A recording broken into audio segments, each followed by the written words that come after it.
everyone, how's it going? When it comes to the indie scene, we're unbelievably spoiled for choice. We'll never run out of potentially great and exciting games that come out each month, becoming a behemoth of its own plane, a parallel world where the AAA scene, on the other hand, has increasingly become a wildcard.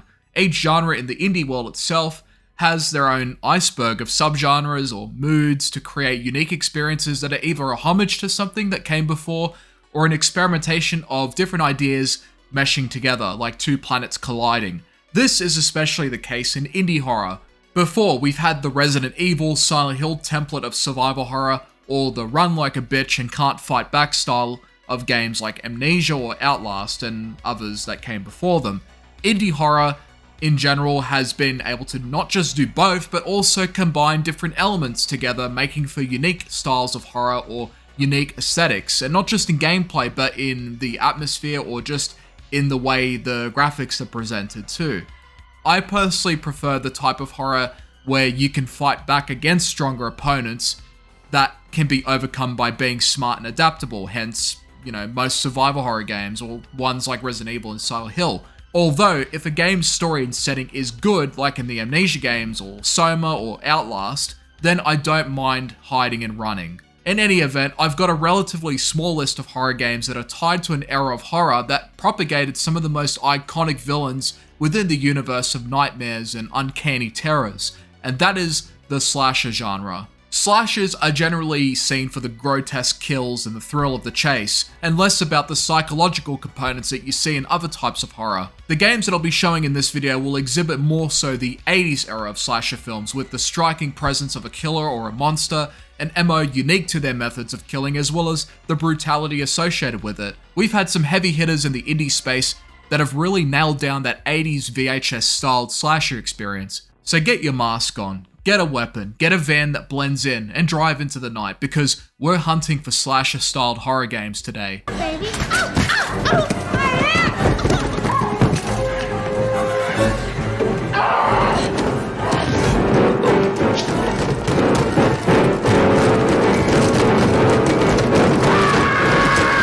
The first target we have on our sights is Cruelty by 838's Maniacs. Take both The Evil Within and the Saw movies, attach them to a Japanese game developer, and you have this. In it, you play as a man trapped inside a giant meat house filled with monstrous creatures in a world not unlike our own, but also festered with beings that we hope to never see. In this game, you'll be relying on your puzzle-solving skills while trying to evade or hide from the various monsters layered throughout the whole experience. I love the grimy and Saw-like aesthetic, the grindhouse feel to it. Like you woke up in a place abandoned for God knows how long and you don't know why you're there, only to have saw traps replaced by creatures and puzzles that you have to solve in order to secure your freedom. The developer also has another game called Alice that has more of a found footage approach to it. I've yet to play these games myself, but I still wanted to bring awareness to them anyways. I'll mark them down for now and move on to the next piece for the house that Jack built. My MO for these games is going to be short and sweet. Just a very brief introduction for games that I think are worth your attention. So if you want more details, then I would recommend just trying these games out for yourself or looking for more detailed analyses online. Moving on, we have number 2, The Night of the Scissors by Celloi. Not all of the games are going to have the 80s VHS inspired aesthetic behind it, but this one certainly does. And your last moments could come from the very thing that you used to cut paper in the school classroom when you were a kid. This killer wanted to take it to the next level, utilizing arts and crafts equipment to a bloody degree. In this game, you play as Adam, who is encouraged to break into an abandoned post office in the pursuit of scrapping loot. Of course, like any horror story, a place can look abandoned, but that doesn't mean it's empty. The serial killer here uses scissors, not a knife or a chainsaw or anything. But hey, look, there was one guy who made a massacre out of a microwave. If you think I'm bullshitting, then just go watch the Microwave Massacre and you'll see exactly what I mean. Gameplay wise, it's sort of similar to Silent Hill or Resident Evil style of gameplay, similar use of camera shots, puzzle elements, except that you're up against a killer that's more than you can handle. The developer also has other projects on itch.io and Steam, and I'll provide links to the description. If you're a fan of 80s slasher films and 90s style survival horror gameplay, then this will be a short and bloody ride for you that you'll enjoy. Number 3, Search Party. The third exhibit that we'll be looking at is a game called Search Party, developed by Games by Lum and published by Torture Star Video. The Super Nintendo was taken down into a basement in an unknown place, and a sinister case of game development was occurring, using Clock Tower and Resident Evil as twisted sources of inspiration for this unholy creation. What you have here is a 16-bit manifestation of those two games, where we play as Claire, who is looking for her missing brother during a search party. She gets lost in the woods and eventually finds a house. But it's not just a house, but a house of, well, it's just a house, with monsters and weapons to defend yourself with. Sometimes it's refreshing to go for more of a pixel-based art style than the PS1-centric graphics that we've become flooded with in the indie horror space. Although that is changing slightly with releases like Hollow Body using 6th gen inspired graphics instead, the low poly train of the PS1 era never stops. However, this game is not part of that ride, and Search Party is instead a retro survival horror game in 16-bit form that is a solid choice for those looking for more 16-bit based horror games with a dash of slasher attached to it. Number 4, Northbury Grove. Northbury Grove by Scythe Dev Team, with a camera. What does that sound like? Found footage. But it's not a story of guys picking up chicks only for it to go horribly fucking wrong later, or being trapped in an asylum filled with ghosts and paranormal nightmares, or an apartment complex filled with infected zombies. No, it's just another serial killer, where our characters are out at night in a place they really shouldn't be in. This one is going to be more for the chases and the cheap scares than anything else. Our two poor souls, Connor and Crystal, look for their friend Grace. They end up at a festival ground that has been postponed and is being taken care of by our murderous mascot. This game, like some of the other VHS-styled indie horror games, wears its inspirations on its bloody sleeves, and what you get out of it is a solid, campy but fun slasher experience that's worth having a look at if you're expecting something enjoyable and bloody but not necessarily a masterpiece. Number 5, and for this one you're going to have to check your flashlights, lock your doors, because it is going to be a deadly night.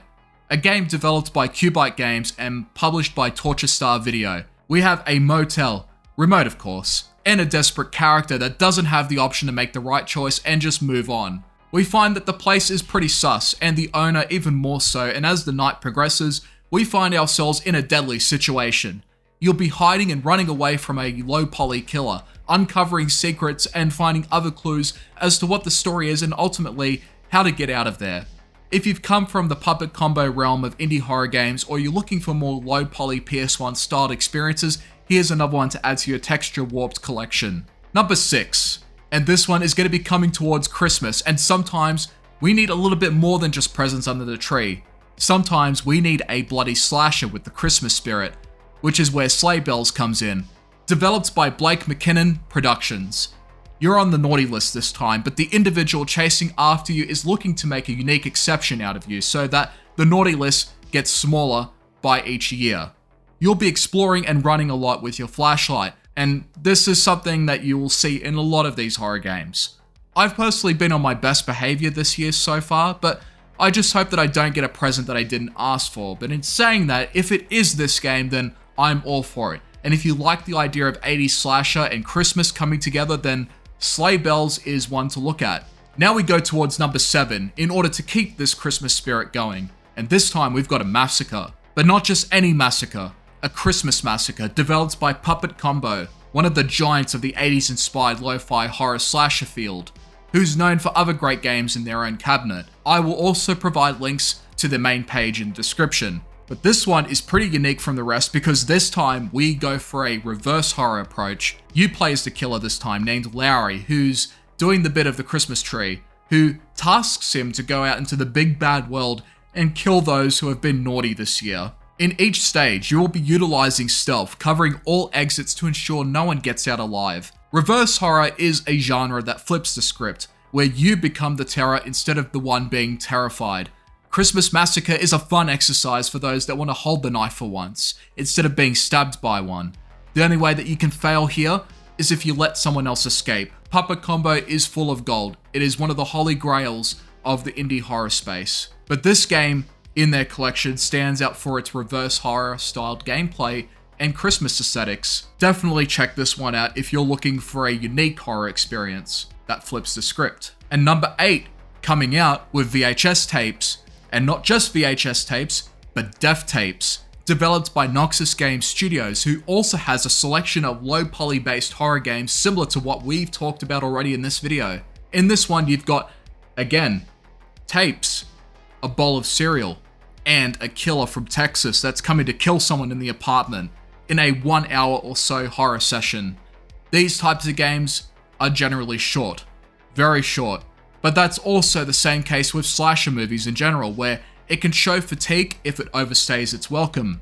For about 92 megabytes of data and a game that is seemingly free, it's a neat dive into a shallow pool of blood.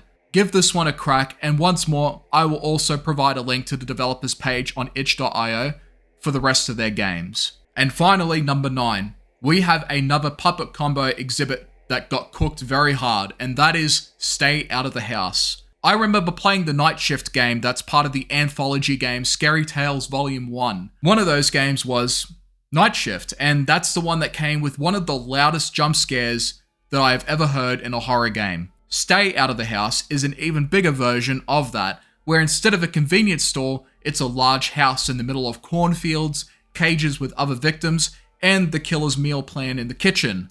Only human, of course. What makes this game great, as well as the presence of the killer and the puzzle elements and traps, is the sandbox element behind the house. There is a lot to explore and a lot of ways things can go wrong. The narrative also gets pretty interesting and a lot more sinister as time goes on.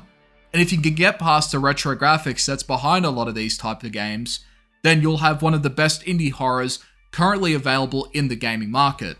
In fact, I would recommend anything from Puppet Combo, honestly. You generally cannot go wrong with any of his games. And that's it for now. I know that these exhibits were short, too brief, and not a whole lot of info was shown or talked about, but horror is one of those genres where the less you know, the better the experience will be. Slashers are generally campy and sometimes even cheesy, but they can be scary and fun as well. Whether it's a movie or a game, you'll always find something. On itch.io, you'll find plenty of slasher-styled horror games, and you can also find some on Steam. Using both resources will net you the most results though. In any event, good luck with your good luck with your time playing these games, and make sure that your lights are off. Thanks for watching.